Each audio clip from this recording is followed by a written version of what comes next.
donner la parole à M. Fawzi Mahfouz,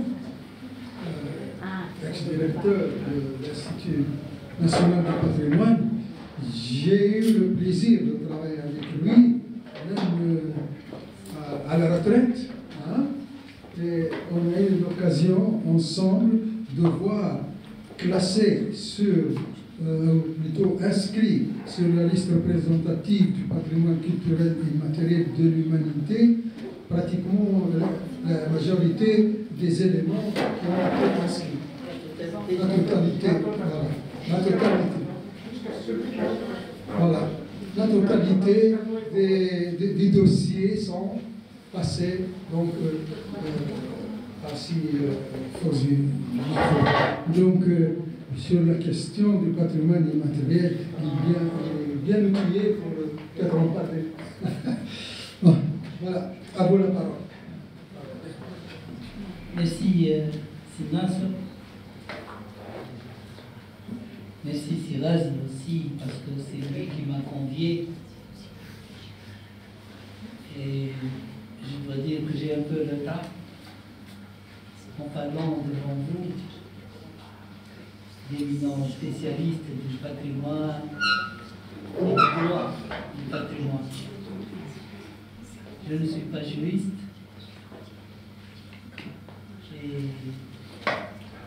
J'ai eu l'occasion de travailler avec le Code du patrimoine.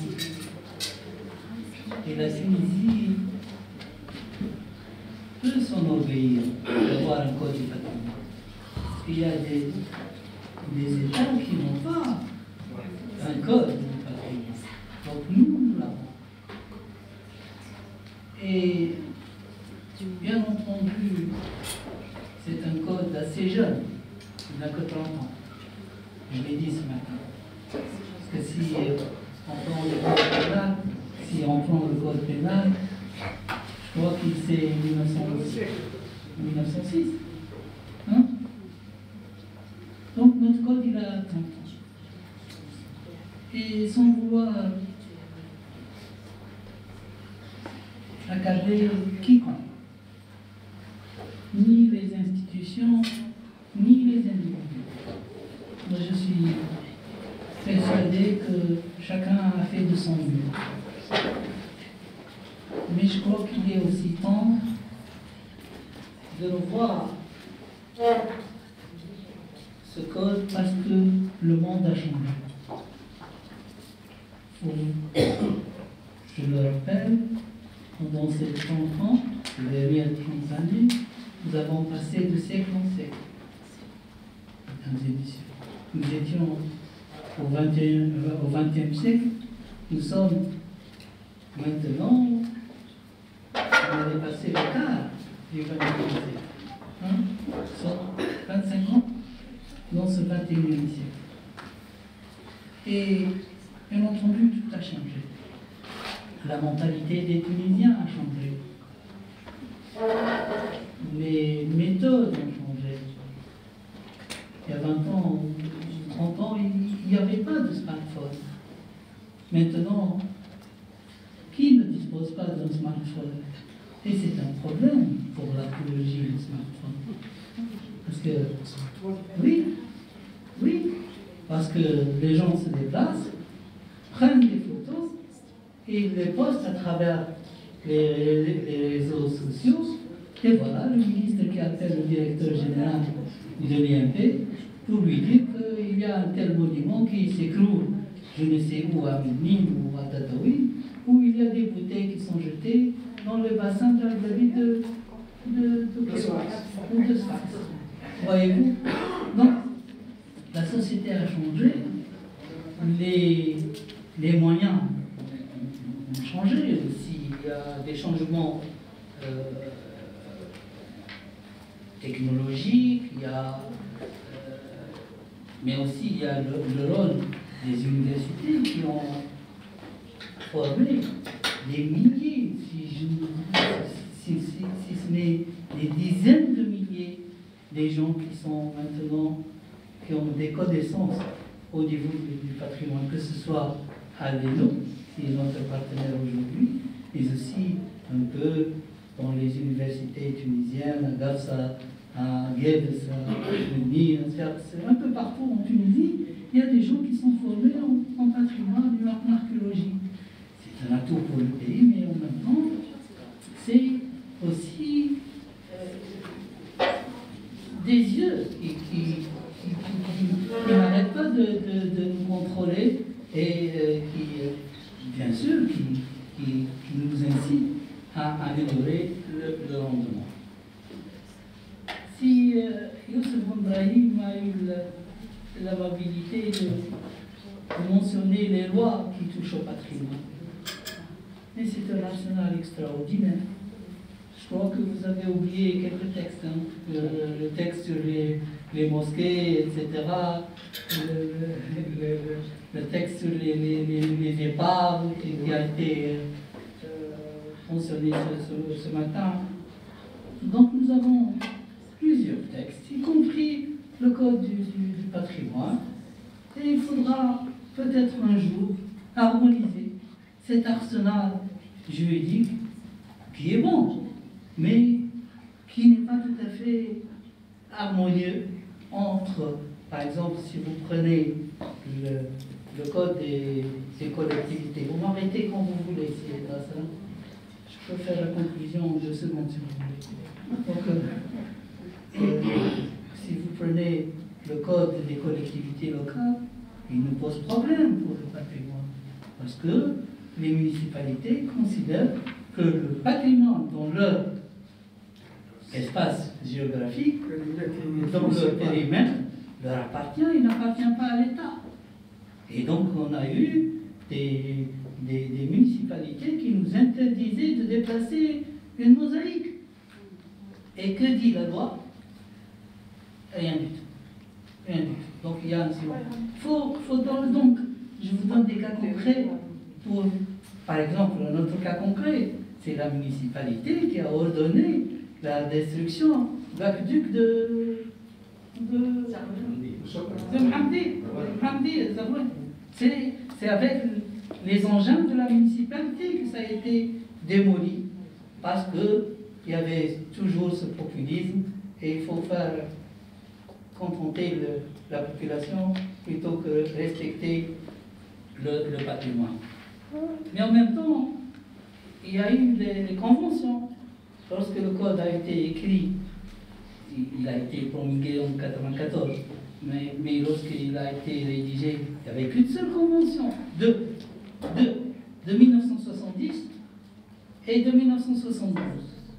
Maintenant, je crois qu'il y a 2003, 2001, 1995, etc. Et j'en passe. Donc, l'arsenal juridique, que ce soit à l'échelle nationale ou à l'échelle internationale, c'est largement développé.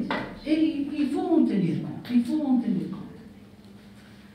Il faut aussi, peut-être, dans le nouveau code, il faut changer d'approche.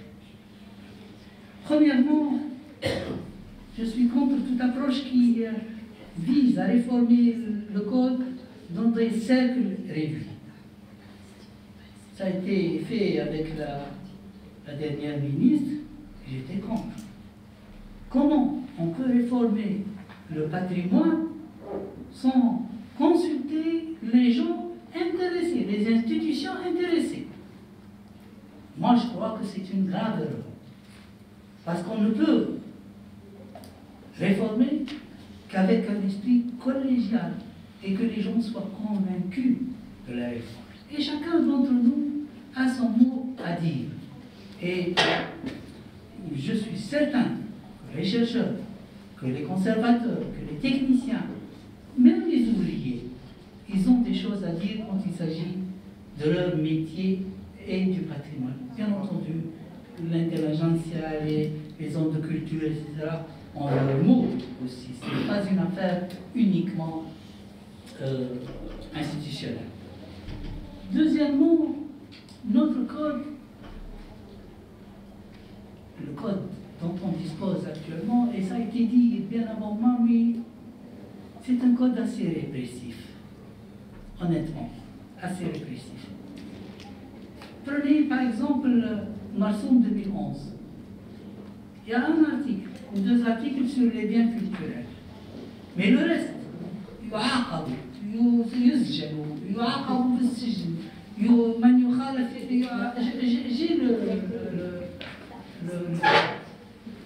le décret là, ici, avec moi.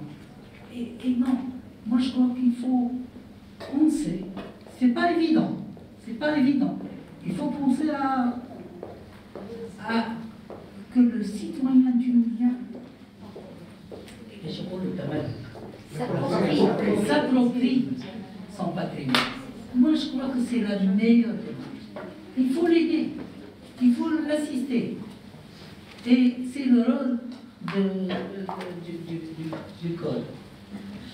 Il faut aussi faire attention à ce que le code ne soit pas une contrainte, et pour le citoyen, et pour l'administration. Parce que, je vous dis, parfois j'ai l'impression que le code, à force de vouloir bien faire, met en porte-à-faux l'administration. Je citerai 2 ou 3 exemples. Le premier exemple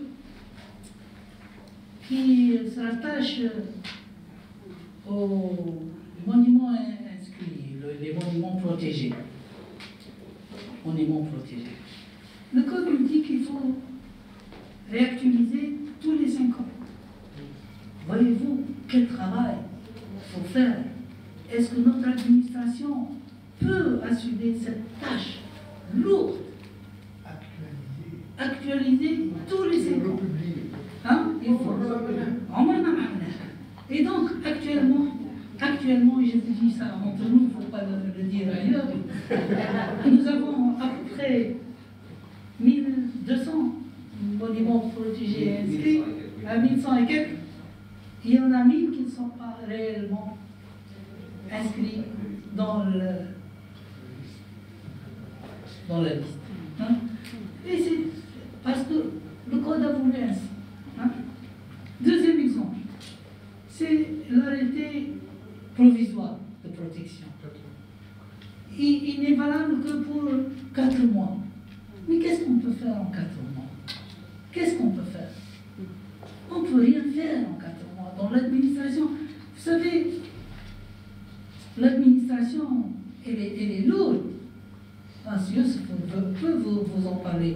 Il faut être pragmatique dans ces cas-là. Il ne faut pas être un peu idéaliste. Et puis, il y a beaucoup d'exemples aussi sur les délais, etc. Un autre exemple, c'est que le code, quand il a été édité, promulgué en 1995 ou 1994, il a donné pour les privés 1 année pour régulariser leur situation et déclarer les biens qui sont en leur possession. Ah ben maintenant, nous sommes 30 ans et actuellement, l'IMP reçoit des demandes. C'est que ce n'est pas faisable. Au bout d'une année, les gens n'ont pas eu connaissance du code du patrimoine. Au bout d'une année, on ne peut rien faire. Et on n'a rien fait. Au bout de la première année, je crois qu'on a commencé à inscrire, je ne sais pas à quelle époque. Alors, il faut faire un code applicable. Il faut faire un code à l'échelle de notre société, à l'échelle de notre administration. Il faut simplifier, un code simplifié. Si on n'arrive pas à inscrire ou à faire des PPMV et des PSMV, c'est que le code est très compliqué. Et il ne donne pas aussi la possibilité de mener à bien et clairement les PPM. On n'a pas ça. Si on ne sera pas toujours sur les PAU, etc., c'est comme le PAU, c'est pas comme le PAU. Personne ne le dit. Le code ne le dit pas. Et donc, etc., moi je pense que l'expérience, elle est très bonne. Nous avons un code qui a été expérimenté. C'est bien. C'est bien. Maintenant, on connaît les lacunes. On connaît les lacunes. On connaît ce qui manque à ce code-là. Il faut dire que les carences ne sont pas volontaires. À l'époque, c'était ça. Si vous prenez le code algérien, ils sont en train de le refaire, il y a presque le même esprit. Hein? C'est un code d'archéologie. Ce n'est pas un code du patrimoine dans un sens large. C'est un code surtout. M. Abdelaziz n'est pas d'accord, mais... Il parle de l'Algérie. Hein?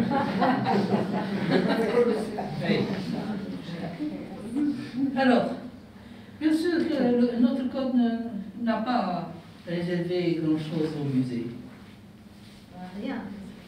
Il n'y a rien sur les musées. Mais c'est quand on fera le code, le nouveau code, il faut faire un chapitre sur les musées, sur les collections. Comme ça, mon habitat sera content. Hein? Mais en même temps, moi j'attire l'attention que sur la gravité de multiplier les institutions, parce que ça équivaut à affaiblir l'autorité de l'État et à diminuer. Peut-être qu'il faudra maintenant aussi, il faut voir si le nouveau code sera promulgué, je l'espère. Il faut voir la question des institutions qui a été soulevée par Youssef tout à l'heure. Les institutions, il faut qu'ils soient dans le code. Et qui fait quoi? Et il faut aussi harmoniser la nature juridique des institutions. Parce que on ne peut pas comparer une institution qui a un carnet tchèque avec une institution qui dépend du contrôleur des dépenses. C'est pas la même chose. C'est pas la même chose. Les institutions sont très importantes dans la démarche. Et c'est les institutions qui appliqueront les codes et les lois. Et s'il n'y a pas une certaine égalité entre les uns et les autres, eh ben maintenant le fardeau, il est mis sur un dos et pas sur un autre. Il y a une différence entre une institution qui gère 40 000 sites et monuments. Il y a une différence entre une institution qui gère 40 000 sites et monuments, qui gère la totalité des musées, la totalité des centres historiques, la totalité des sites archéologiques, la totalité des monuments, et une institution qui gère 40 monuments ou 50 monuments. C'est différent. Et une partie, elle gère juste la billetterie. Juste la billetterie. Donc, ça, à mon sens, et bien entendu, le ministère, il faut le revoir aussi, le ministère de tutelle, parce que c'est un ministère qui, honnêtement, tel que je l'ai connu, qui a toute la bonne volonté du monde, mais qui a une direction du patrimoine qui ne fait rien. Qui ne fait rien. Je le dis en toute amitié, c'est bien qu'elle prend en charge au moins, qu'elles aient au moins un projet. Mouna a eu une idée géniale, mais elle pourra en parler, de faire au moins l'inventaire des objets tunisiens à l'étranger. C'est extraordinaire comme projet, parce que nous avons un problème de collection, nous avons un problème de trafic, de trafic illicite.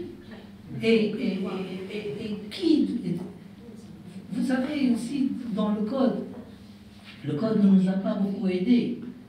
C'est là, vous vous souvenez, dans les affaires que nous avons eues ensemble pour arrêter les ventes aux enchères, etc.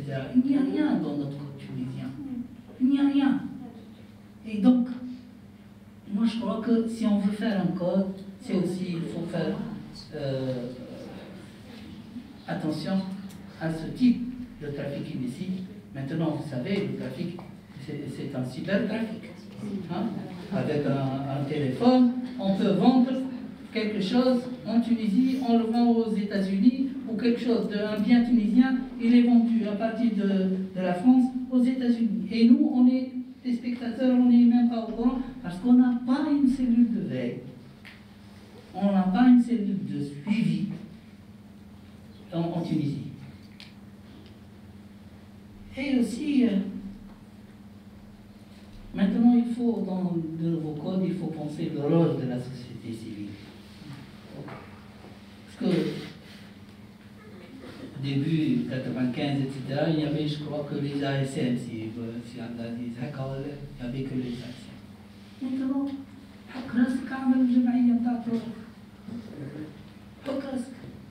quel est son rôle? Quel est son rapport avec les institutions étatiques? Il faut penser, il faut... Et puis, à travers la société civile, il y a ce qu'on appelle le PPMP, le partenariat public-privé. Vous savez, l'État n'a pas les moyens, disons-le. Moi, si je vous dis que 85% du budget de l'IMP était destiné au salaire, qu'est-ce qu'il vous reste? Allez.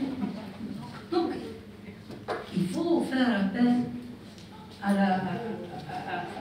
au privé, au partenaire privé. Il faut le responsabiliser, ce privé-là. Il faut le responsabiliser. Il faut l'encourager.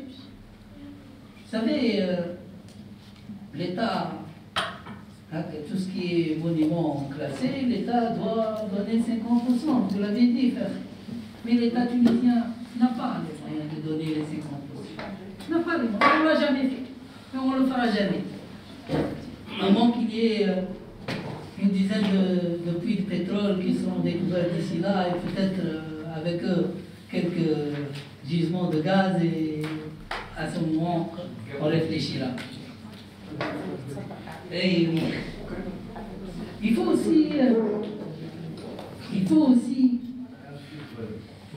penser, mais alors là, et bien penser, ce qu'a dit ici Youssef tout à l'heure, c'est les droits de l'État tunisien sur le patrimoine. Les droits d'auteur. Maintenant, tout le monde publie sur le patrimoine, publie les photos de Jam, de Togaz, etc., sans aucune entrée pour le patrimoine tunisien. Est-ce qu'on sait le vendre ce patrimoine? Est-ce qu'on sait l'exploiter? Malheureusement, non. Et puis, il y a aussi un autre volet qu'il faudra peut-être le prendre en considération, c'est le droit du chercheur tunisien. Le droit du chercheur. Le chercheur qui s'accapare une région et qui dit c'est la mienne. Et pour l'éternité, est-ce que c'est possible? Il faut faire attention.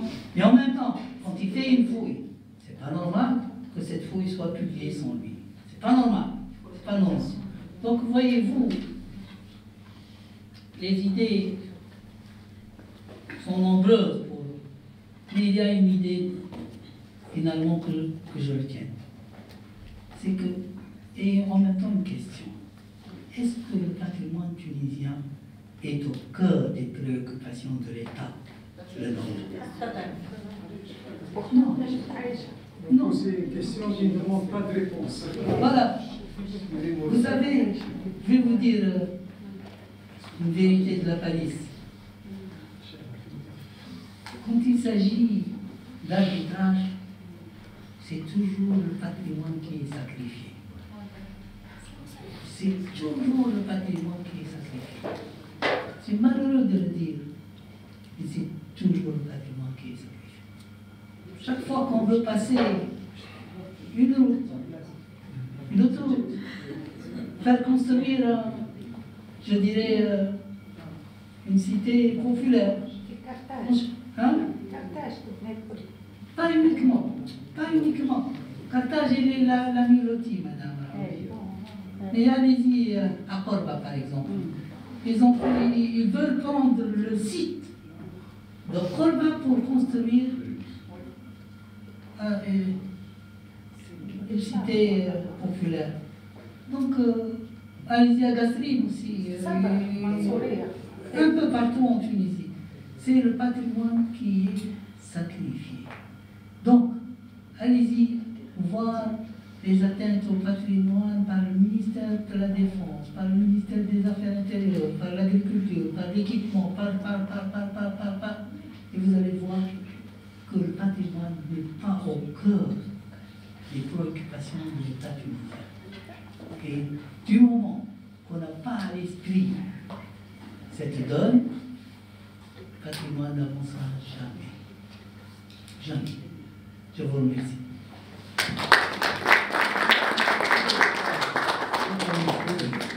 يقولوا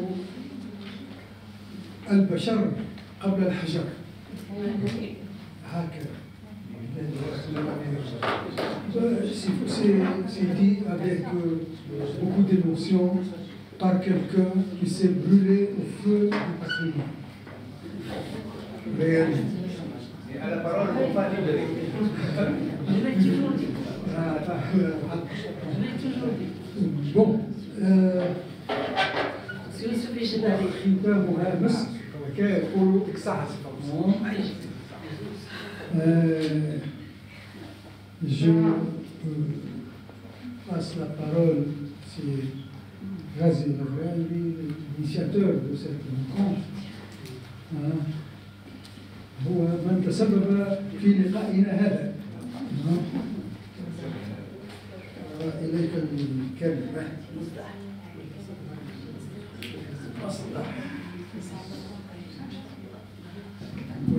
Merci, c'est je suis très heureux de prendre la parole à ce point-ci de nos deux journées de travail. Maintenant, je me foule parce que je me suis mis à la fin, donc sinon, mais je me suis mis à la fin.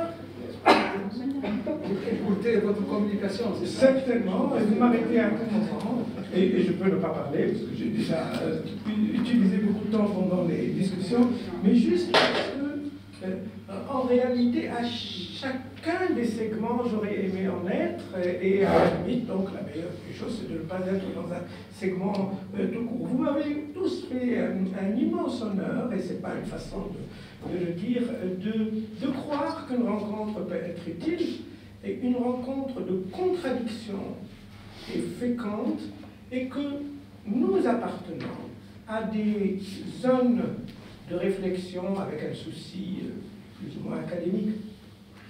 Et le système universitaire crée un égocentrisme qu'on entretient d'ailleurs. C'est-à-dire on pense que notre champ de discipline est au moins important, si ce n'est très important. En tout état de cause, les autres deviennent, du coup, sans être méchants, moins importants. Et ça, c'est un grand problème lorsque on veut que les champs, ces disciplines, convergent pour un intérêt qui les transcende. Que les juristes ou les architectes ou les archéologues soient contents, à la limite, c'est pas important. Si le patrimoine peut être mieux porté, mieux vu et mieux véhiculé. Et donc l'idée de départ, je l'ai dit hier matin, a été, et ça n'a pas été facile, de réunir le maximum de champs disciplinaires intéressés, et peut-être intéressants, quant à cette question. Et je suis sûr qu'on n'est pas venu à bout, parce qu'il y a certainement d'autres disciplines qui auraient pu contribuer.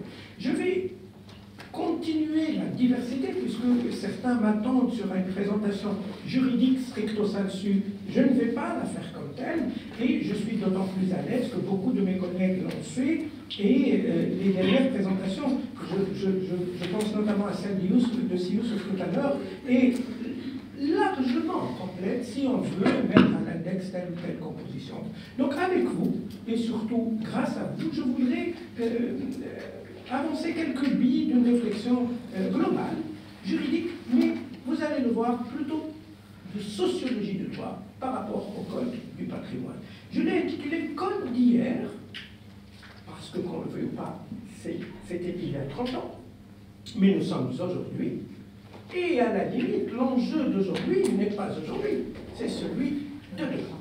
Et je substitue le substrat juridique de celui du code à celui du plus social, plus sociétal, celui des pratiques. Je m'expliquerai tout à l'heure un peu plus dans le détail sur cette question. Mais on a, je crois, sur 4 ou 5 présentations, on a eu des définitions du patrimoine, je n'ai rien à redire, surtout si on vous sort la carte de l'UNESCO, qu'est-ce que vous allez dire? L'UNESCO a dit, mais ceci dit, l'UNESCO, c'est la représentation des États, c'est-à-dire il y a des intérêts étatiques, etc. derrière, mais je me retrouve dans la définition de la Convention de 72, donc je ne vais pas vous coltiner encore une définition. Par contre, je vous demande de réfléchir avec moi, notamment les grandes sommités ici présentes qui m'honorent d'être avec nous ce soir. Est-ce que le patrimoine, en fin de compte, quelle que soit sa définition technique, n'est pas une réflexion des vivants sur ce que leur ont laissé les non-vivants? Est-ce que ce n'est pas le regard du présent tel qu'il se représente, le legs tel qu'il lui arrive, du passé? Donc, en fin de compte, c'est le présent qui se fait une idée du passé, me semble-t-il. Et c'est ça ce que nous appelons patrimoine. Et même si ce patrimoine est partiellement et parcellairement connu, parce qu'on arrive à découvrir, il y a encore des découvertes. Vous parlez de fouilles. Si nous continuons à fouiller, ça veut dire ce qu'il y a dans nos musées, c'est à peine une partie écumée. Le reste, on ne le connaît pas encore. Donc, quelle idée on se fait de l'histoire de la Tunisie? C'est celle qu'on a pu lire, déterrer, ou retrouver, ou repérer, ou recouper. C'est tout. Donc, c'est l'idée du présent sur le passé. Et donc, si vous me le permettez, c'est une idée juste politique. Parce que comment on se définit aujourd'hui par rapport à hier, c'est pas une question qui nous empêche de dormir, ou de gagner un match de football, ou de gagner un peu plus d'argent à la fin du mois. C'est pas ça. Le patrimoine ne détermine pas ça. Le patrimoine détermine l'idée qu'on se fait de nous-mêmes. Donc le présent est juste un miroir à travers lequel nous essayons de nous faire une idée en délimitant les contours d'un passé jugé, jaugé, maîtrisé, et peut-être même fantasmé. Et il y a des moments politiques. La Tunisie, l'État tunisien, la République tunisienne, pour faire court, a eu des strates de moments politiques et donc idéologiques où elle s'est fait une idée, discutable ou pas, peu importe, mais en tout cas politique, d'un moment déterminé. Et il y a un très bon article dans un livre consacré à Bourguiba, le rapport de Bourguiba à l'histoire de la Tunisie. Et pourquoi il choisit Jugurtha? Pourquoi ce roi numide? Parce qu'il avait dans sa narration politique, et je ne suis pas critique là, je suis objectif, pour dire que Jugurtha avait dit une poussière d'individu. Pourquoi on prend cette phrase pour la mettre sur la table? Parce qu'elle a un enjeu politique aujourd'hui, du moins de 100 ans. Et il dira, virgule, je suis Jugurtha qui a réussi. Donc c'est le présent qui convoque le passé pour un business du présent et de demain pour faire de la politique. Hier, je l'avais quelque part esquissé, mais je demeure convaincu que c'est une question éminemment politique. Alors à laquelle je rajoute un élément. J'ai parlé de sociologie tout à l'heure. Le rapport des Tunisiens au droit. Ça, c'est un autre champ. Nous sommes une société qui interpelle le droit très, très, très souvent, trop souvent pour certains. Mais nous avons un rapport très particulier au droit. C'est-à-dire, nous attendons de l'État qu'il soit législateur au sens large du terme et qu'il fasse de bonnes lois, même si elles ne sont pas bonnes du fait de notre comportement, c'est l'État qui en est. En tous les cas, le législateur est responsable. Et, par ailleurs, c'est pas à vous que je veux dire, nous ne sommes pas une société de droit. La société n'est pas de droit. Nous, même si vous avez votre passeport au bout des 30 jours légaux, vous allez dire, pour une bien prestance sociale, je l'ai obtenu en 2 jours. Pourquoi? Pour montrer ce que je dis avec mes étudiants à l'ouajah, parce que ça fait bien de ne pas être traité comme les autres. Donc nous sommes une société qui interpelle le droit et qui pratique le passe-droit. Et le code du patrimoine ne sera qu'un exemple. Et tout ce qu'on a dit, moi j'ai assisté à d'autres colloques sur d'autres codes, à peu près on relève les mêmes travers. Beaucoup de bonne volonté, souvent de la bonne technique au départ, mais ensuite c'est la société qui réceptionne le code, qui va en faire une bonne, une moins bonne, une interprétation selon le moment intelligent, moins intelligent, et le code du patrimoine n'y échappe pas, me semble-t-il. Action éminemment politique que de traiter des pierres, comme tu avais dit, Sidi Fawzi, tout à l'heure. Nous avons un rapport en tant que société tunisienne au droit où nous voulons souvent être passifs, nous voulons être mineurs face à notre responsabilité. Incarne tout cela, c'est-à-dire c'est lui qui pose la norme. Et que s'il faut que l'on s'y soumette, on s'y soumettra. Mais ce n'est pas notre responsabilité. Et donc, les évolutions récentes, me semble-t-il, nous amènent à réfléchir à toute cette question. Et le Code du patrimoine, fêtant ses 30 ans, ne peut être qu'un petit alibi, comme parmi d'autres, sur cette question. Donc, j'appuie ici pour voir. Voici un usage politique de notre patrimoine, pardon, c'est M. Winston Churchill qui a réuni l'armée britannique pendant la Deuxième Guerre mondiale à Carthage, à l'amphithéâtre romain de Carthage. On est bien d'accord que ce monsieur est l'incarnation même du fait politique. Et comment l'espace, qu'est-ce qu'il raconte? C'est-à-dire que lui, il s'inscrit dans la tradition guerrière qui est passée par là. Et il ne tutoie que ces grands moments d'histoire. Donc, quand on parle de nos vieilles pierres, pour reprendre vos termes, que je fais mien aussi, nous parlons de politique à très très haut niveau. Peut-être que parfois nos politiques ne le mobilisent pas comme tel, mais vous voyez, la vacuité est occupée par d'autres sensibilités politiques, me semble-t-il. Donc, si vous me le permettez, je ne parlerai pas du Code du patrimoine, je parlerai du droit du patrimoine. Et dont le Code n'est qu'une pièce.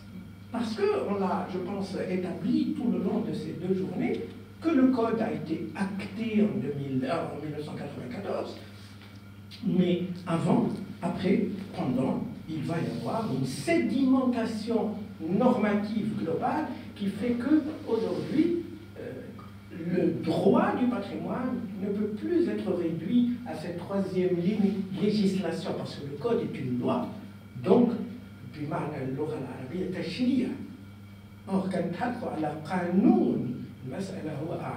et que donc aujourd'hui, le code stricto sensu est une loi, c'est 96 articles, mais le code lato sensu, le code de sens romain, c'est-à-dire l'ensemble des normes régissant quelque chose, ça part de la Constitution, comme l'a dit Wahid hier, les conventions internationales sur lesquelles je reviendrai, les législations, mais le code a été siamois, des lois sur la protection de la propriété intellectuelle, sur le code de l'urbanisme, etc.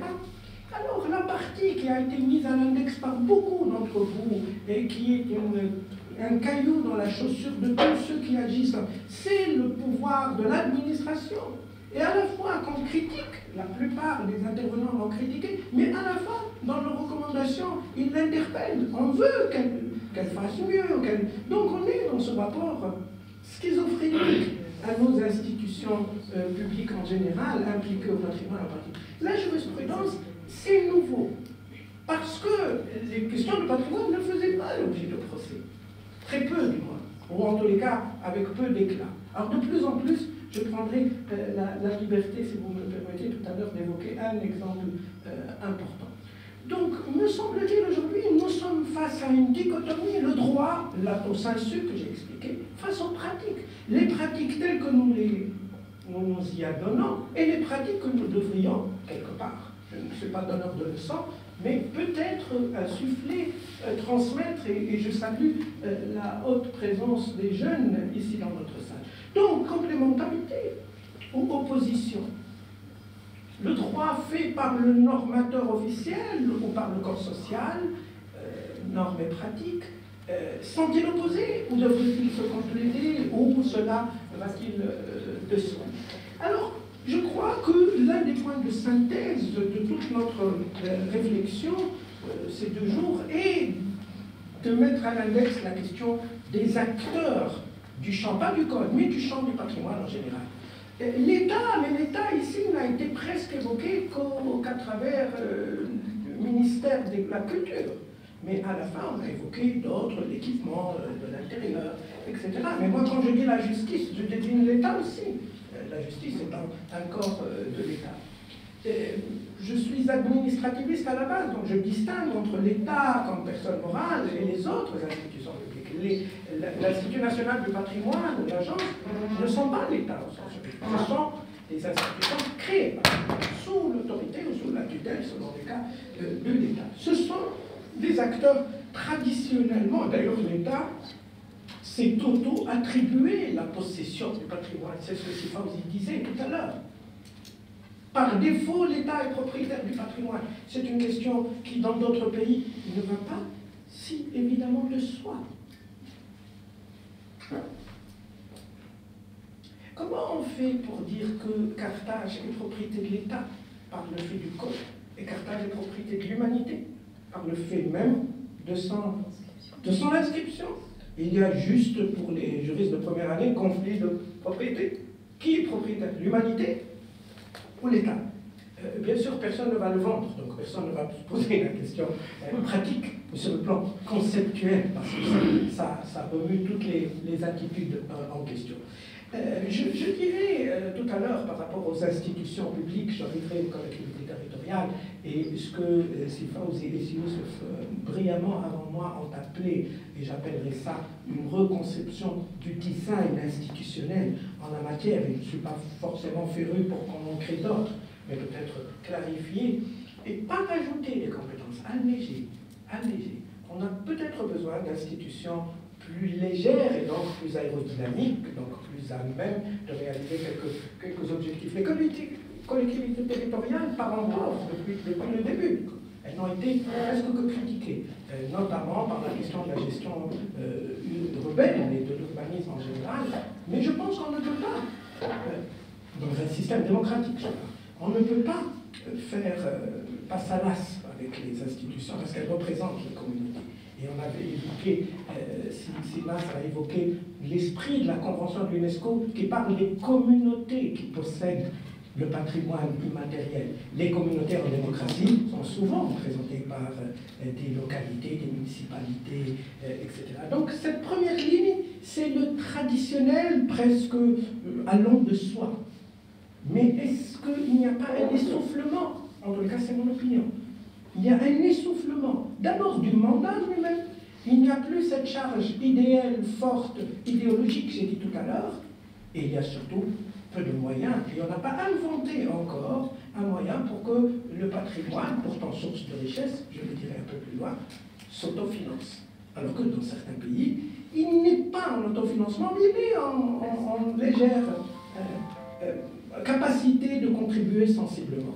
Aujourd'hui, tout le monde a appelé la société civile, mais moi je vais plus loin que la société civile. Les acteurs, me semble, aujourd'hui, ce sont les associations. On a vu un exemple patent de réussite avec la SITCH tout à l'heure, mais je sais qu'il y en a d'autres. Et malheureusement, celles qui sont les moins connues, peut-être font le plus de travail, mais c'est comme ça, le système médiatique fait ça. Les entreprises, et je ne parle pas du mécénat uniquement, mais on doit inclure dans des charges entrepreneuriales d'une manière ou d'une autre une forme de responsabilité. On est habitué maintenant dans ce champ-là de parler de responsabilité sociale. Ça fait partie, me semble-t-il, de la responsabilité sociale. Et vous voyez, dans certains pays, vous avez telle banque ou telle entreprise, etc., qui est presque parraine pendant longtemps, pas une expo ou une publication, mais une institution, sa gestion, sa restitution, sa restauration, etc. Ça a été fait. Je parle de Baphat, par exemple, il y a un temps, ça a été. Il faut en faire une politique plus large, plus approfondie, avec des incitations fiscales réelles et perceptibles. Les individus, je vais vous dire, c'est à la fin, mais c'est en réalité le premier élément. C'est, est-ce que quand on voit quelque chose qui relève du patrimoine, on se sent copropriétaire? T'as le bilic, voilà, t'as le romain, voilà, t'as le col. Et moi, je suis de ceux, peut-être je suis atteint de manière très grave par la question, mais même quand je vais à l'étranger, j'estime que le patrimoine nous appartient. Et je ne suis pas d'accord avec le code qui dit que le patrimoine est soit national, soit universel. De mon point de vue, tout patrimoine est universel, sauf qu'il n'a pas vocation à être inscrit. Mais tout patrimoine est universel, s'il est le fait du genre humain. Donc, l'individu est au centre. Je reviendrai, beaucoup de choses très érudites et très intéressantes ont été déjà dites sur le rôle de l'éducation et de l'école. J'y reviendrai tout à l'heure. Donc, par rapport à cela, notre demande globalement maintenant dans ce colloque a été plus de droits, et donc plus d'État, plus d'institutions, plus de moyens étatiques. Et on a eu la très belle scène où le ministère des Finances avait dit « mais sans moi, je n'ai pas d'argent ». Et d'autres ont dit « non, non, moins d'État, plus d'État ». Je crois que c'est ça le balancier. Moi, je vous propose quelque chose d'autre. Et si on pensait à mieux d'État, mieux de droit, ni plus ni moins, mais un mandat plus clair, une responsabilité plus claire, et surtout une responsabilité à effet. Celui qui a un dossier, celui qui a une entreprise, celui qui a une entreprise, c'est-à-dire une opération, une construction, une mise en valeur, une fouille préventive, et qu'on le voit, qu'on le sache, et qu'on le juge, pas le juge au sens judiciaire, mais on le juge au sens politique. Et il me semble que ça pourrait être la voie. Ni plus de droits, ni moins de droits, mais mieux de droits. Un enjeu qualitatif et non pas quantitatif, me semble-t-il. J'avais dit hier dans la discussion, je dis un mot sur le mieux de droit, c'est la notion de sécurité juridique. Et le code, arrivé en 1994, n'était ni en condition, ni en mesure, parce que c'est une notion assez récente, et ce n'était pas le souci des législateurs à l'époque, mais créer de l'insécurité juridique. J'ai dit hier sur la notion de privé possédant quelque chose qui pourrait relever du patrimoine. Comment c'est? Et parce que si vous ne déclarez pas, vous êtes fautif. Et si vous la mettez dans votre valise et on vous attrape à l'aéroport, vous allez en prison. Mais comment on sait? Est-ce qu'il y a un système? On peut scanner, on peut demander. Il y a une boîte mail à qui on envoie la photo, il y a quelqu'un nous répond. Il va falloir inventer quelque chose qui nous permette de désamorcer ce risque. Parce que c'est un risque. Et le risque en droit est une insécurité. Et c'est un signe de régression juridique, l'insécurité juridique. Or, c'est une grande insécurité. Ouais, nous le savons,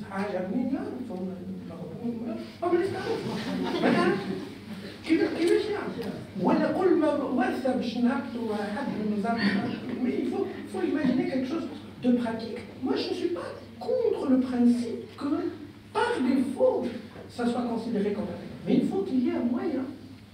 انت عندك حاجه عندك ميزان تمشي للمسؤول يقول لك هذا ça qu'est-ce que ça vaut. Et tout n'est pas patrimoine. Toute chose vieille n'est pas patrimoine pour autant.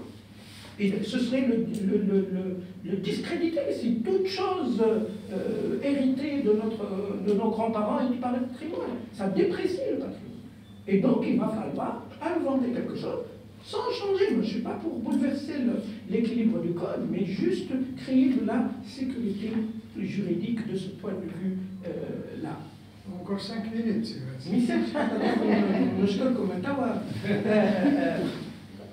Il y a quelque chose qui m'a paru important pour revenir à la question association, individu, aux activités des acteurs publics. Créer de la visibilité, créer de la confiance. Moi, j'ai assisté, et je veux saluer cette initiative, je l'ai vue faite par les Italiens à l'UNESCO, et j'avais discuté avec beaucoup d'amis, c'est des femmes de le sait, et la Tunisie a fait une brillante sortie, celle d'exposer les pièces arrêtée, récupérée par la police, par la douane, et pour moi, celle-ci, elle devrait faire le tour de la République. On devrait emmener toutes les écoles à ça, pour deux raisons. Pour voir qu'est-ce que les gens volent, qu'est-ce qui est objet de valeur, parce qu'ils ne volent pas. Et deuxièmement, que nos institutions fonctionnent. Et ça crée de la confiance. Et ça crée de l'efficience. C'était une très belle exposition. Et ça va, et là, c'est l'affiche et quelques pièces. Mais il y avait des parchemins, il y avait des stèles, il y a des trucs. Et elle a été exposée, je pense, au musée de Carthage, ensuite à la Cité de la Culture. Je parle sous vos contrôles respectifs. Et je trouve qu'on devrait faire une expo annuelle. L'Italie, les carabinieri italiens la font chaque printemps à l'UNESCO. Ils ramènent et ils disent voilà ce qu'on fait. Et non seulement ils le font pour les Italiens, ils le font pour le monde entier. Avec beaucoup moins de pièces récupérées, les Italiens. Ils mettent 10-15 pièces. Bon, généralement, le prestige, mais ça donne. Et ça, c'est une opération. Dans l'esprit de l'appropriation, comme ça a été évoqué tout à l'heure, par le grand nombre du patrimoine, et de ceux qui protègent le patrimoine. Alors, je voudrais placer deux slides, si Monsieur le Président me le permet. Alors, le S aurait dû être là-bas, mais bon, c'est pas grave.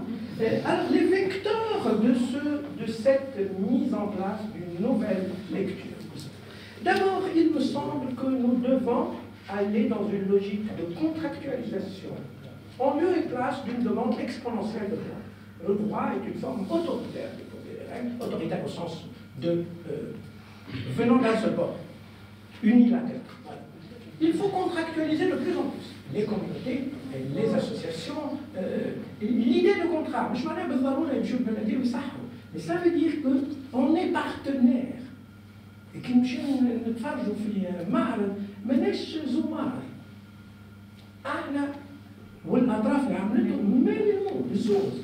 Et donc c'est une idée de contrat. Ça peut prendre la forme formelle de contrat. Mais moi je parle d'esprit, contrat et non pas loi. Parce que la loi ça veut dire qu'on ouvre le journal officiel et on obtempère. Alors là, contrat ça veut dire nous sommes partie prenante. Pédagogie et pareil, c'est Fawzi l'a dit excellemment tout à l'heure, ils n'ont pas à avoir la main lourde de toutes les manières. Ça se saurait si c'était efficace. Bon, on a tout l'arsenal, on a où avec la partie émergée de l'extérieur. Elle est un petit châti, ma femme m'appelle. Donc, pédagogie, c'est-à-dire la règle doit aller vers faire comprendre l'intérêt. Faire comprendre. Il y a des pièces qui sont volées et qui ne peuvent jamais être vendues. Parce que personne ne pourra acheter une chose qui aurait dû être exposée, etc. Donc, il faut aller par l'explication, ça c'est un long travail. Alors, sur la question de l'attitude et de contribution financière, souvent elle prend la forme, je ne parle pas du financement des institutions publiques, mais des autres acteurs de subvention. Et d'ailleurs, ça déborde le cadre du patrimoine pour la culture. Or, la subvention crée du clientélisme, crée le passe-droit, crée le favoritisme. Mais le partenariat, celui de dire si j'ai un bon projet et je le passe par une commission et on publie toutes les propositions, ça lève la suspicion et ça crée le partenariat. Et donc, si vous avez bien fait, je peux vous rétribuer 5 ans de suite. Et il n'y a pas de mal, c'est pas parce que vous êtes mon copain, mais parce que c'est efficace. Le partenariat en lieu et place de cette aumône institutionnelle qu'est la subvention. Et d'ailleurs, ce sont des sommes qui de moins en moins couvrent les besoins, donc autant l'appeler partenariat qu'autre chose. Alors, les PPP, hier, la présentation a été un peu chagrinée à la fin, mais c'est une des pistes, d'ailleurs inéluctables, quand les finances publiques ne le permettent pas. Mais il faut un bon cadre. On a vu des cas de non-contrôle. Et du coup, si on ne contrôle pas, ça se passe mal, et du coup on va dire le partenariat est une mauvaise solution. Non, le partenariat est une solution inéluctable, mais il faut juste... si vous faites un bon contrat de loyer et vous n'allez pas chercher votre loyer chaque mois, ce n'est pas le contrat qui est mauvais, c'est vous qui êtes non diligent. Et donc, je parle de partenariat, ici public-privé, mais ça peut prendre d'autres formes, à la place de l'administrativité, c'est-à-dire la logique administrative qui est juste la chose, à mon avis, dont on a le moins besoin dans cette démarche de réforme. C'était les vecteurs, je parle de dynamique ici. Dynamique, alors je vais être très rapide. La dynamique d'abord, l'étatique dans la question qui nous semble, je l'ai évoqué en ouverture hier, centrale, centripète, indépassable. Je pense que l'État a une place importante, mais il ne peut plus, l'État ne peut plus faire ce qu'il faisait dans les années 50-60 pour toutes les raisons du monde. Le monde a changé. Le poids du patrimoine pèse beaucoup sur des finances publiques qui n'en peuvent plus. Et donc, tout donner à l'État, ça veut dire qu'on annonce dès à présent qu'on ne sera pas en mesure. Et donc, on annonce un échec. Et donc, alléger l'État n'est pas un manque de confiance de l'État, c'est lui donner une meilleure chance de jouer son rôle.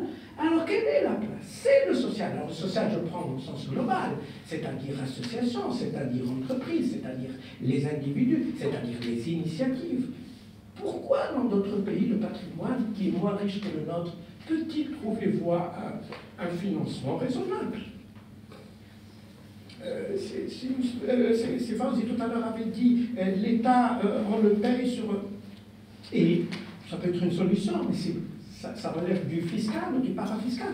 Mais moi, je pense à des choses comme des opérations où on cède, où il y a des festivals, où il y a des types de publications. Et le revenu devrait être reversé aux mêmes destinataires de ceux qui l'ont généré.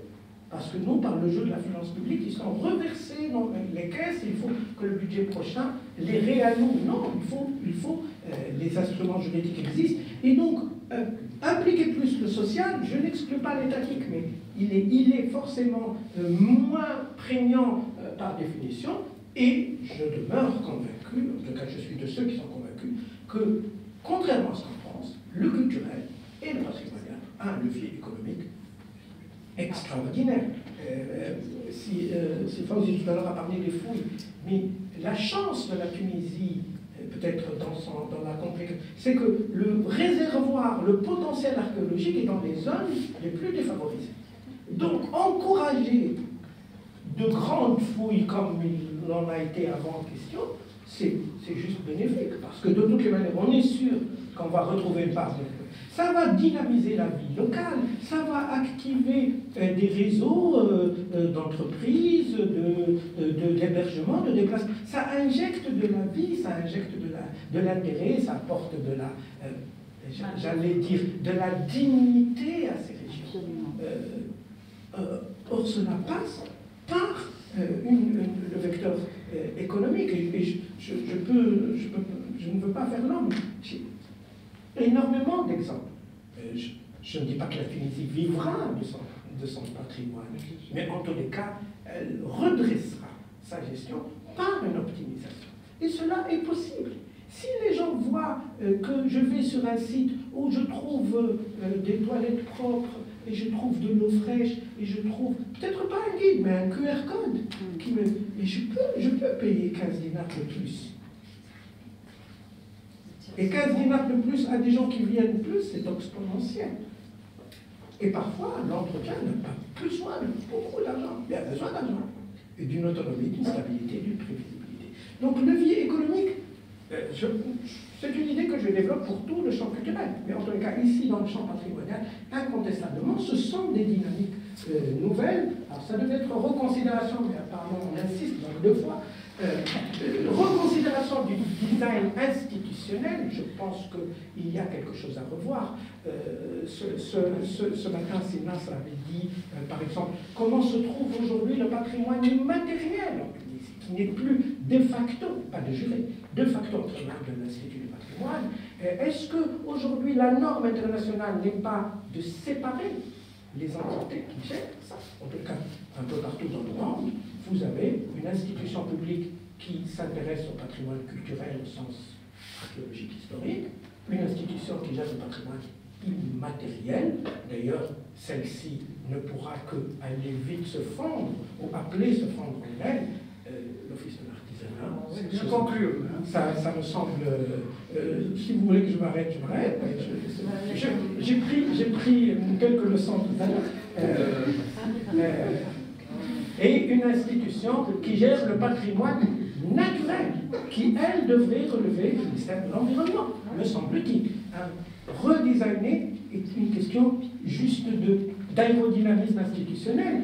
Notre politique touristique, moi je me rappelle, je recevais des mails à Paris et des téléphones, monsieur l'ambassadeur, comment on peut faire un voyage en Tunisie où on ne visite que les sites inscrits à l'UNESCO? Maintenant, si on ajoute patrimoine immatériel et patrimoine culturel et naturel, moi je verrai un avion qui descend à Malbra et réembarquerait le GIP.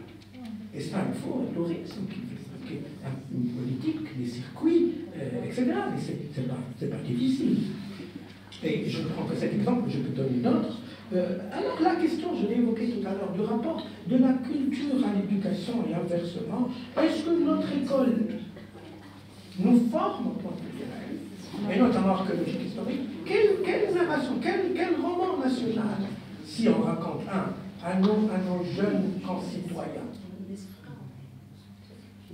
J'ai beaucoup de choses à dire, mais j'ai une présidence prégnante, donc sur ça,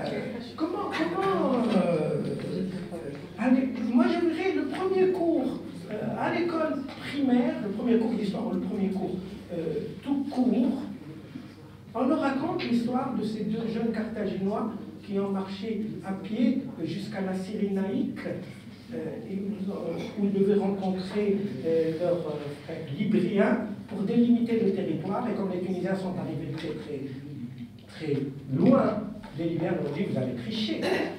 Alors, dès que la frontière s'arrête là, ils disent: oui, alors on vous tue ici. Et le mythe, parce que je ne crois pas que ça soit vrai, c'est qu'ils aient été tués là-bas. C'est les frères Philet. Et comment? C'est une histoire qu'on raconte aux enfants, le patriotisme, l'aventure. Même Mussolini avait dressé en Libye, à la place supposée où ils auraient été tués pour que la frontière de la Tunisie s'arrête là-bas, presque à Sirte. Comment ce n'est pas ça la première histoire qu'on raconte aux enfants à l'école, à la première patriotisme, histoire, aventure, tout ça. Moi, il a fallu que je sois à côté de ces femmes aussi. Et à l'époque, on était au comité du patrimoine mondial à l'UNESCO, et en discutant, j'ai appris cette histoire. Tard, loin de là. Et ce que l'école ne fait pas, la société le fera difficilement, de travers après. Diplomatie culturelle, je veux vous raconter une histoire avec la Chéchie en 2021.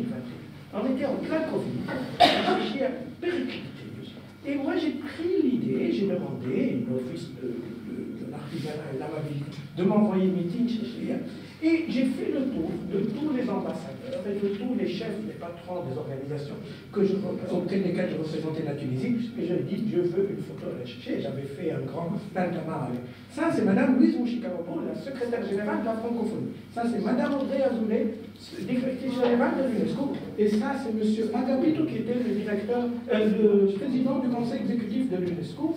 Ça, j'étais chez l'ambassadeur de l'Inde, et ça, c'est l'ambassadeur d'Espagne, de l'Inde, de Russie et du Japon. J'avais réuni d'autres. Ça, c'est l'ambassadrice du Vietnam. Ça, c'est celui d'Azerbaïdjan. Alors, Andorre, Roumanie, etc. Et je trouvais que le retour de ces ambassadeurs qui me disent: Excellence, avez-vous 2 ou 3? Et après, on va voir. Oui, mais c'est un peu plus grand pour ma femme. Donc, on a créé. Il n'y a aucun exploit, je ne le présente pas comme exploit. Mais je pense que nous devons varier les moyens. Et c'est ce qui, pour moi, est la diplomatie. C'est-à-dire faire parler en bien de son pays, en prenant le vecteur patrimonial. Donc, la question est simple, et Monsieur le Président, je conclus, de l'assujettissement au droit auquel on est habitué. Je crois qu'il nous faut construire une appropriation communautaire du patrimoine, et que donc nous ne sommes plus sujets du droit, mais nous sommes acteurs du droit du patrimoine. Moi, je vous invite, c'est un hashtag qui aurait dû s'écrire correctement, Litura Finamana, Je le mets à toutes les... voilà, si vous me suivez sur les réseaux sociaux, vous allez le trouver. Eh bien, merci beaucoup de votre attention.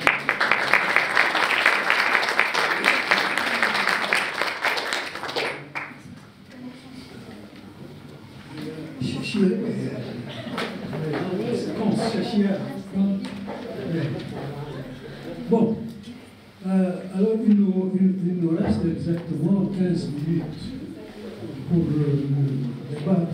Bon, je dis débat, mais vous allez vous restreindre à d'abord poser des questions seulement, et puis vous ne prenez chacun que 3 minutes.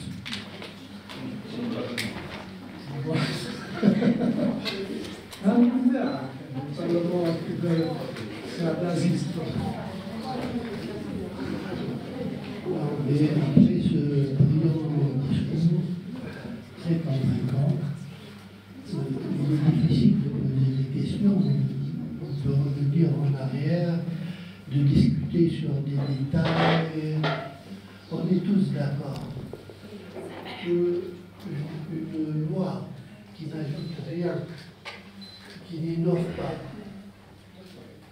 qui ne touche pas des champs qui n'ont pas été touchés par les lois passées, est une loi condamnable. Une loi qui a des lacunes est une loi récupérable. 30 ans après, le Code du patrimoine doit être réexaminé, réévalué, rendre plus pratique, plus compréhensible, plus adaptable aux conditions actuelles, à la nouvelle société. C'est ce que nous avons commencé à faire aujourd'hui. Et ce que nous devons continuer à faire, peut-être dans d'autres cadres, dans d'autres occasions. J'appelle aux institutions qui est en mesure maintenant de nous réunir de nouveau. Je ne parlerai pas d'association parce que c'est difficile pour une association de réunir autant de monde dans de bonnes conditions. Donc je fais appel à eux pour qu'ils nous réussissent de nouveau, pour qu'on continue ce débat. Un débat qui est fructueux, un débat qui a touché au fond des choses, qui n'a pas été superficiel, et je m'en félicite, 30 ans après.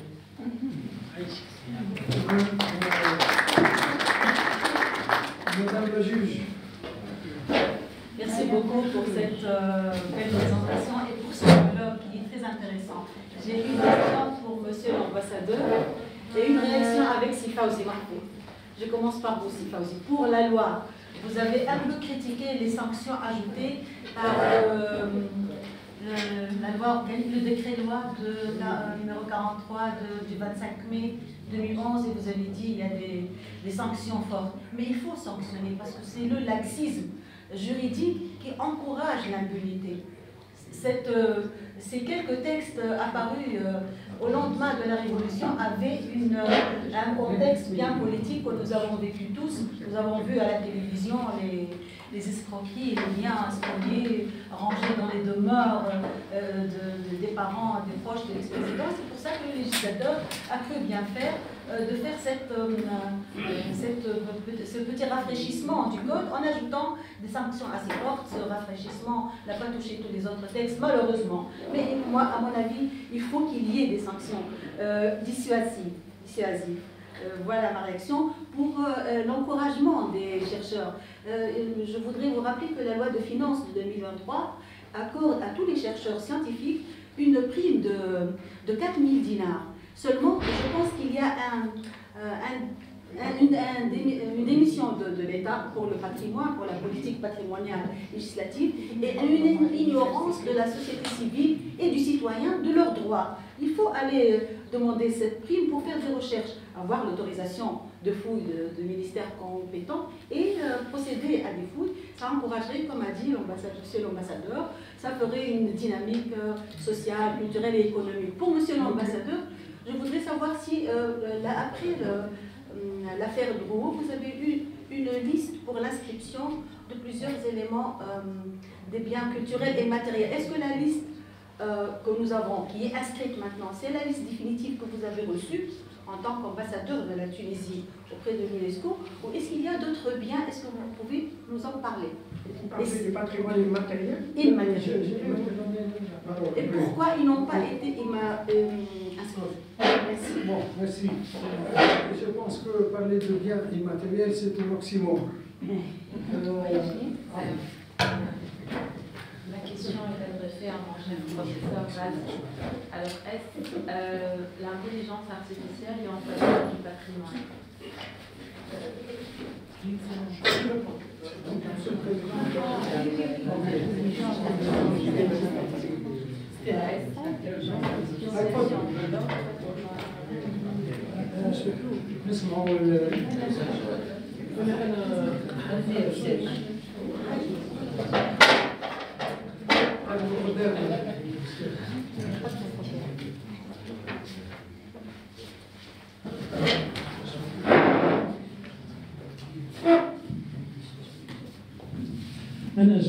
J'adhère totalement à l'idée que le code de patrimoine constitue une évolution notable par rapport à la législation antérieure. Ce n'est pas parce que uniquement elle est riche en instruments de protection, comme l'a dit à juste titre M. Fauzi, parce qu'il prévoit des techniques de protection variées.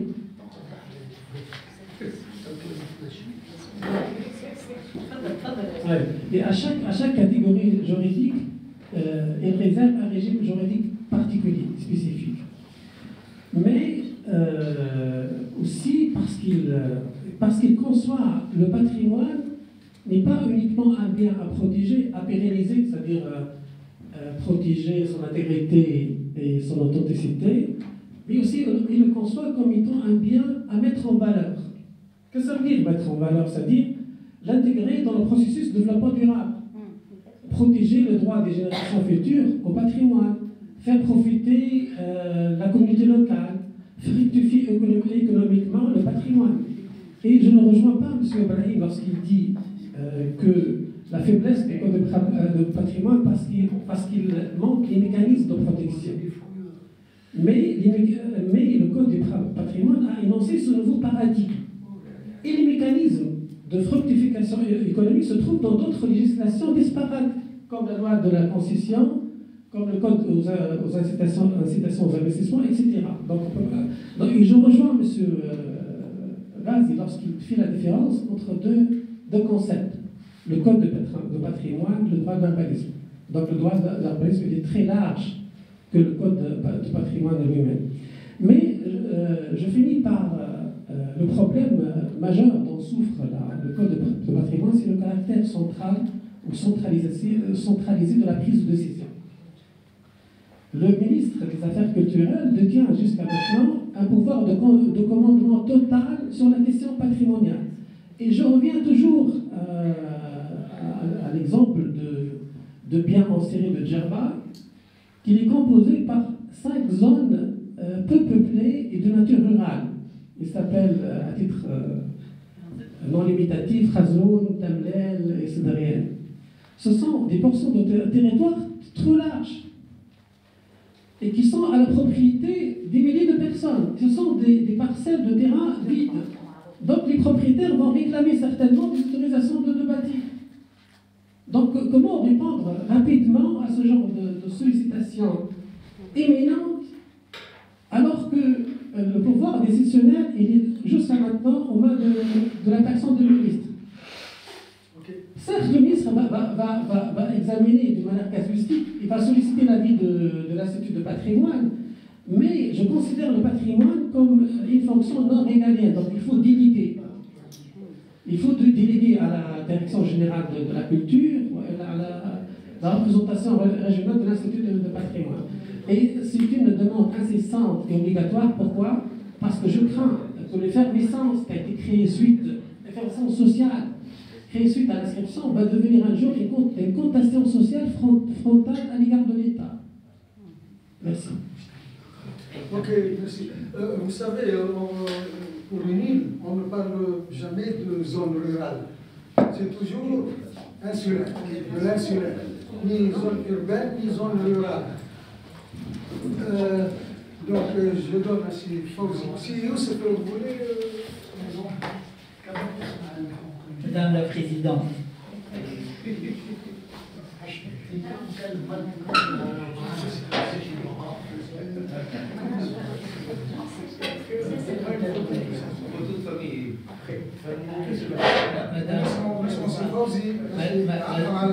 Madame la Présidente, vous trouvez normal comme texte, je vais vous lire un peu.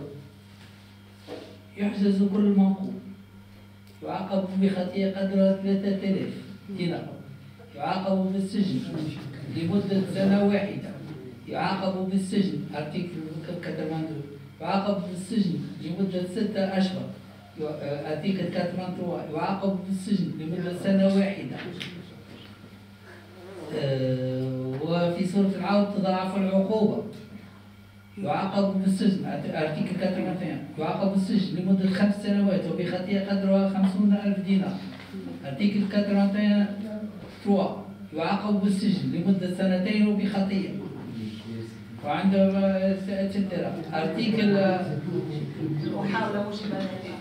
82 مقرر يعاقب بالسجن لمدة 5 سنوات 82 ثالثا يعاقب بالسجن لمدة 3 سنوات 82 رابعا يعاقب بالسجن لمدة 3 سنوات 83 مقرر يعاقب بالسجن لمدة سنة 83 ثالثا يعاقب بالسجن لمدة 3 سنوات 83 رابعا يعاقب بالسجن. Vous trouvez, madame, les sanctions. Moi je ne suis pas contre les sanctions, bien sûr, on est tous pour les sanctions, moi j'ai demandé qu'elles soient appliquées, etc. Mais il y a dans les lois une dimension pédagogique.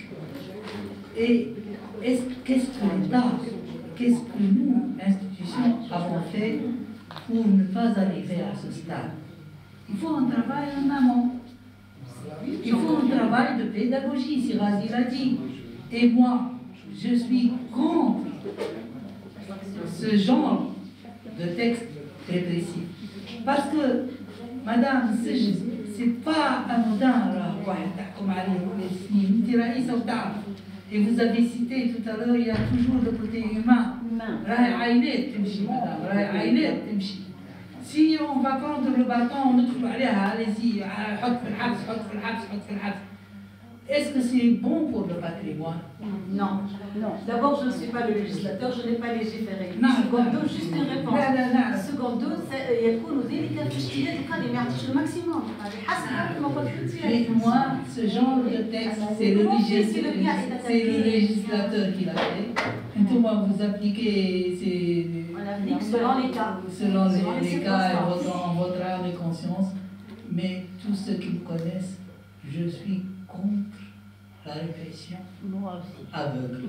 Même pour le patrimoine. Même pour le patrimoine. Ce n'est pas une répression. Madame, أنا اللي كان التلميذ الصغير ما يحسش اللي هكا الباتريمون نتاعو ولا راجل كبير يبني دار ما يحسش اللي هكا الباتريمون هذاك ملكه وما هوش مقتنع به يخلط المسعى بالنسبه للسيستم تاعنا. هذا اش نقول لك انا.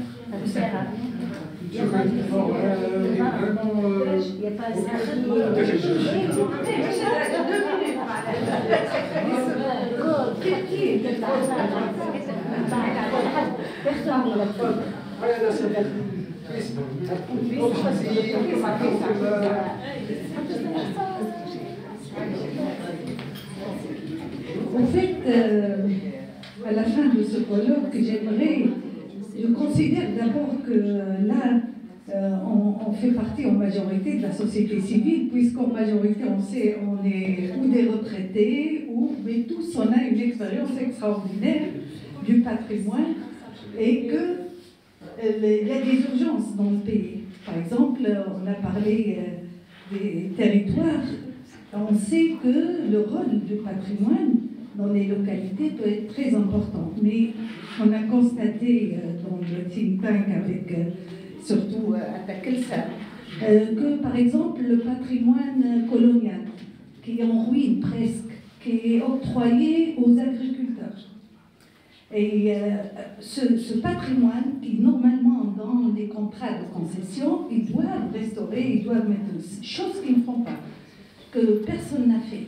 Donc l'État, pourquoi elle ne détache pas ces locaux pour créer une dynamique locale? D'abord, ce n'est pas de l'archéologie, ils ne sont pas classés.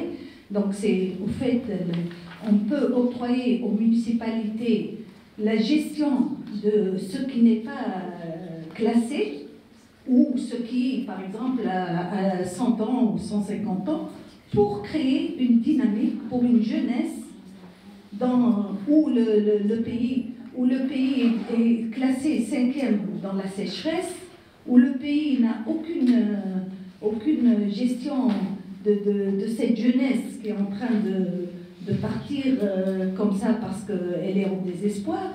Donc peut-être que cette partie du patrimoine, et peut-être que nous tous, on peut s'engager, parce qu'il s'agit d'engagement, pour être une force de proposition à l'État et créer aussi de la pression. Okay. Merci.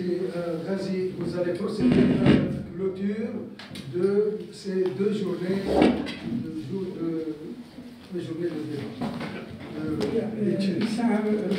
نشكركم كل اللي صبرتوا وتعرضتوا نعرف أنا في quelques minutes. D'abord, j'ai eu deux questions, deux rapides. Sur l'intelligence artificielle, bien entendu, et c'est déjà en marche la question. Maintenant, il y a des logiciels, il y a des boîtes qui travaillent sur le patrimoine détruit, par exemple sur Palmyre, et ils font des logiciels qui reconstituent, et on visite ça. Il y a des musées virtuels. C'est vous dire où est-ce que ça peut, pour ne pas dire des choses plus pratiques, sur la restauration, sur la... donc absolument. Alors, si j'ai bien compris, vous désignez la liste des dossiers en matière de patrimoine immatériel. Alors, hier, je l'ai évoqué, il y a lieu de s'en féliciter malgré tous les soubresauts maintenant sur ce dossier, parce que depuis sa genèse, la Tunisie a inscrit le maximum de ce que la Convention lui permet. Parce que tu ne peux pas inscrire un bien national chaque année. Donc on alterne entre un dossier national et des dossiers collectifs. Si c'était un dossier maghrébin, le Palmier, non pas Chappé, non, Chappé est un dossier. Donc je parle des dossiers collectifs. Le dernier, sous direction irakienne, sur le ciselage des métaux, la calligraphie à grave, il y avait le colonne des dossiers collectifs pour que la Tunisie ne s'arrête pas. Amgé, les Italiens à Caltri, dans ce mois de décembre, l'UNESCO va inscrire le Turuq al-Arf Litoué Forbund, qui est un dossier extrêmement important par sa symbolique, historique, etc. Et c'est un très beau dossier. Et à ma connaissance, il y a un autre dossier qui a été déposé, celui de l'Henn. Je crois que c'est un dossier collectif. Donc, jusque-là, le rythme est bon. Et moi, je souhaite que même sur 72, on prenne donc encore plus. Donc, il y a lieu vraiment d'encourager les équipes ici qui font un travail remarquable. Et jamais l'UNESCO n'a rechigné sur un dossier de la Tunisie en patrimoine immatériel. C'est-à-dire, à chaque fois qu'on présente, il n'y a même pas un report pour une question technique, etc. Et donc, ça veut dire qu'il y a une expertise de qualité, un savoir-faire, précisément, on l'évoquait ce matin. Donc, il y a lieu de s'en féliciter. Et juste comme les grandes équipes, c'est-à-dire, on a un titre chaque année. Et il faut arriver à ce rythme-là, en 72, mais aussi en mémoire du monde. On a inscrit nos archives en matière d'abolition de l'esclavage. On a inscrit aussi